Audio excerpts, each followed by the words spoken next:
Kedatangan bangsa Portugis dan Spanyol ke Indonesia.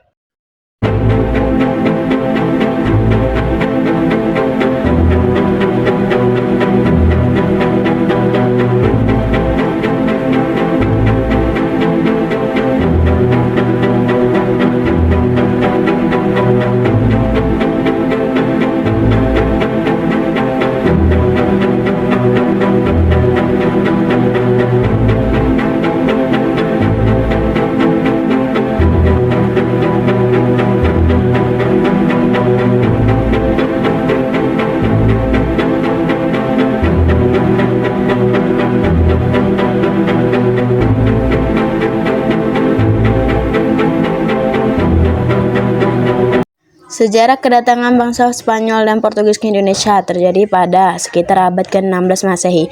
Maksud awal kedua bangsa Eropa itu ke Nusantara adalah mencari dunia baru penghasil rempah-rempah. Ada peristiwa yang melatar belakangi penjelajahan samudra oleh bangsa-bangsa Eropa, termasuk Spanyol dan Portugis. Yakini runtuhnya Konstantinopel akibat serangan Turki Utsmani pada 1453 Masehi.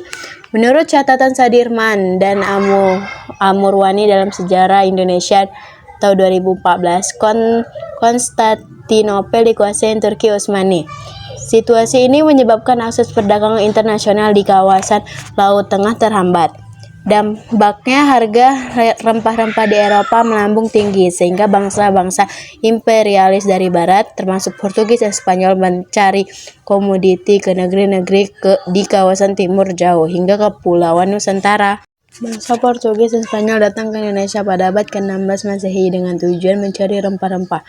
Berikut adalah beberapa informasi terkait kedatangan bangsa Portugis dan Spanyol ke Indonesia. Bangsa Portugis datang ke Indonesia pada tahun 1511. Mereka berjalan merebut dan menduduki Malaka melalui ekspedisi yang dipimpin oleh Afonso de Albuquerque. Kemudian pada tahun 1512 mereka datang ke Maluku, Spanyol. Bangsa Spanyol datang ke Indonesia pada tahun 1521. Mereka datang dari arah Filipina yang dipimpin oleh Kapten Sebastian del Cano. Perjanjian Saragossa. Persaingan antara Portugis dan Spanyol diselesaikan melalui Perjanjian Saragossa pada tahun 1529. Persetujuan pembagian dunia. Portugis dan Spanyol sepakat membagi dunia menjadi dua bagian dengan garis demarkasi yang membentang dari kutub utara ke kutub selatan. Daerah di sisi barat garis adalah kekuasaan Spanyol, sementara Portugis di sisi timur.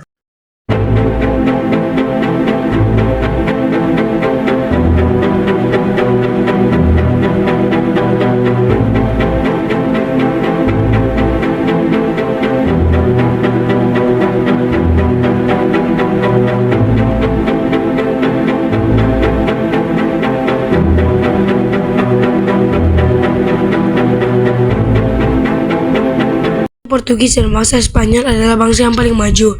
Mereka memiliki armada yang kuat, teknologi navigasi dan juga pelengkapan kapal yang paling canggih di masanya. Ketika dua bangsa besar ini hendak melakukan ekspedisi penjajahan samudra di bawah Perjanjian Tordesillas pada 4 Juni 1474 atas usul pendeta Paus Alexander VI. Tujuannya adalah agar tidak terjadi bentrok di antara dua bangsa besar ini. Isi dari Perjanjian Tordesillas adalah pembagian hak arah pelayaran di mana bangsa Portugis berhak untuk berdagang dan berlayar ke arah timur, sedangkan bangsa Spanyol berhak untuk berdagang dan berlayar ke arah barat. Portugis mulai melakukan ekspedisi pada tahun 1487 dan sampailah mereka ke Maluku, tepatnya di Ternate pada tahun 1512. Kedatangan mereka disambut baik oleh masyarakat dari kerajaan Ternate karena mereka membutuhkan bantuan bangsa Portugis untuk melakukan perlawanan terhadap kerajaan Terode. Kerajaan Ternate pun mengizinkan bangsa Portugis untuk membangun sebuah benteng yang diberi nama Benteng Sao Paulo, sedangkan Spanyol mulai melakukan ekspedisi pada tahun 1492 dan sampailah mereka di Filipina pada tahun 1521. Kedatangan bangsa Spanyol ini juga disambut baik oleh masyarakat Filipina. Namun Fernando de Magallanes yang saat itu memimpin ekspedisi bangsa Spanyol tewas terbunuh karena peperangan yang terjadi di Filipina. Karena mereka pun memutuskan untuk melanjutkan ekspedisi dan sampailah mereka di Tidore. Kedatangan mereka juga disambut baik oleh masyarakat Tidore. Mereka yang tengah berselisih dengan Ternate pun menjadi Spanyol sebagai sekutu untuk mengalahkan Ternate. Peradangan Spanyol juga menjadi ancaman bagi Portugis, sebab pada saat itu Portugis telah berhasil memonopolikan perdagangan di Maluku. Portugal dan Spanyol pun saling bersaing dengan memanfaatkan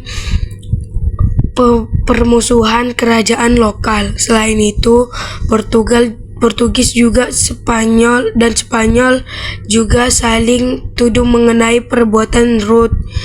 Perjalanan yang sebelumnya juga disepakati melalui perjanjian Tordesillas. Nah, hal yang membuat mereka saling tuduh mengenai perebutan Ruth perjalanan disebabkan karena masyarakat pada zaman itu masih percaya bahwa bumi itu datar. Hal ini membuat Portugis dan Spanyol mengira bahwa dengan membagi arah pelayaran ke arah timur dan barat, mereka tidak akan bertemu di suatu titik. Tentu di bumi, padahal suatu titik tertentu di bumi. Padahal kan pasti bisa bertemu karena bumi itu bulat. Perseteruan terus berlanjut hingga pada tahun 1529. Perseteruan tersebut diselesaikan dengan diadakannya perjanjian Saragossa. Isi dari perjanjian Saragossa adalah pembagian bumi menjadi dua. Pengaruh dari kekuatan di mana Portugis memiliki wilayah kekuasaan dari Brazil ke arah timur sampai dengan Maluku, sedangkan Spanyol memiliki wilayah kekuasaan dari Meksiko ke arah barat sampai dengan Filipina.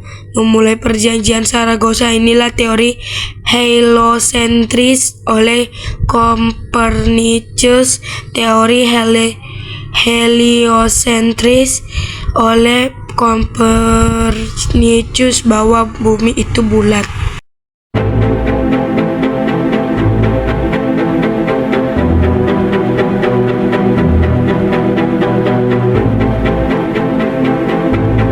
Kedatangan Portugis menjadi bangsa Eropa pertama yang datang ke Asia dan melakukan hubungan perdagangan. Bangsa Portugis melakukan pelayaran untuk menemukan daerah-daerah yang memiliki sumber daya alam sebagai bahan perdagangan. Pelaut pertama Portugis adalah Bartolomeu yang meninggalkan Portugis pada 1487. Kemudian Vasco dan Gama menjalankan. Pelaut pertama Portugis adalah Bartolomeu yang meninggalkan Portugis pada 1487. Kemudian Vasco dan Gama menjalankan perintah Raja Portugis Manuel untuk melakukan ekspedisi menjelajahi samudra mencari tahan India. Setelah tiba di India dan beberapa tahun tinggal di dalamnya, orang Portugis baru menyadari bahwa India bukan penghasil rempah-rempah, melainkan Melaka yang menjadi pusat perdagangan rempah-rempah. Rombongan Portugis berikutnya dipimpin oleh Alfonso untuk melanjutkan upaya dari Vasco da Gama. Pelayaran Alfonso akhirnya sampai di Malaka, kawasan barat Nusantara. Sejarah kedatangan Spanyol. Spanyol disebut-sebut sebagai bangsa perintis penjelajahan samudra demi mencari rempah-rempah. Pada 3 Agustus 1492, pelaut asal Spanyol Christopher Columbus memimpin pelayaran ke arah barat. Amanda Columbus tiba di Kepulauan Kanari, Afrika sebelah barat, tanggal 6 September 1492. Setelah itu, mereka lanjut berlayar hingga menemukan Kepulauan Bahama Amerika pada 12 Oktober 1492. Awalnya, Columbus mengira bahwa wilayah tersebut adalah India atau Hindia. Oleh karena itu, Columbus menyebut orang asli wilayah itu dengan istilah India. Perjalanan dilanjutkan hingga Columbus beserta rombongannya menemukan kepulauan Haiti, Amerika. Setelah itu, Columbus kembali ke Spanyol pada 1493.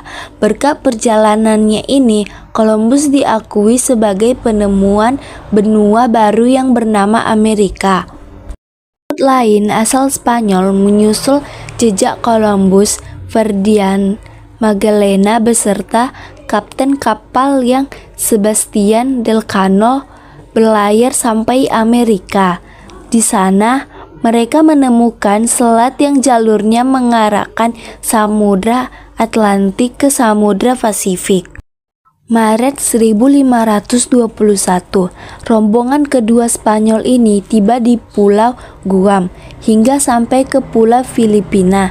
Pada April di tahun yang sama di Filipina, dikutip dari Philippine Historical Review 1972, terjadi konflik yang penduduk setempat yang menewasakan Magellan.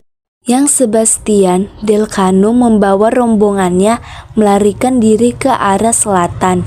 Beberapa waktu berselang, mereka tiba di Kepulauan Maluku, kawasan timur Nusantara penghasil rempah-rempah.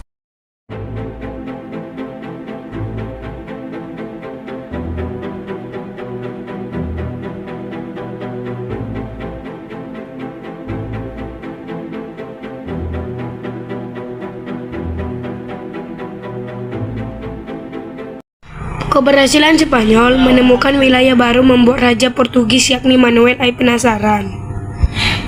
Sang raja meminta Vasco da Gama untuk berlayar dan menemukan daerah yang kaya akan rempah-rempah. Ellen Sencau dalam Good Hope, The Voyage of Vasco da Gama 1967 mengungkapkan perjalanan Vasco da Gama dimulai melalui rute Tanjung Harapan, Afrika. Mereka selanjutnya mengembangkan layar menuju Lautan India. Tahun 1498, Vasco da Gama beserta awak kapalnya tiba di Goa, pantai sebelah barat India.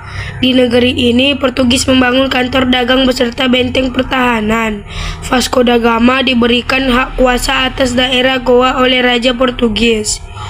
Rombongan Portugis berikutnya dipimpin oleh Alfonso de Albuquerque untuk melanjutkan upaya dari Vasco da Gama.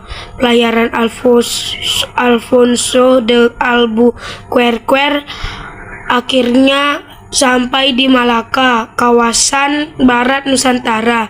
Dikutip dari RZ Leirisa dalam Sejarah Perekonomian Indonesia 1996, tahun 1511 Portugis menaklukkan Malaka dan memonopoli perdagangan di sana.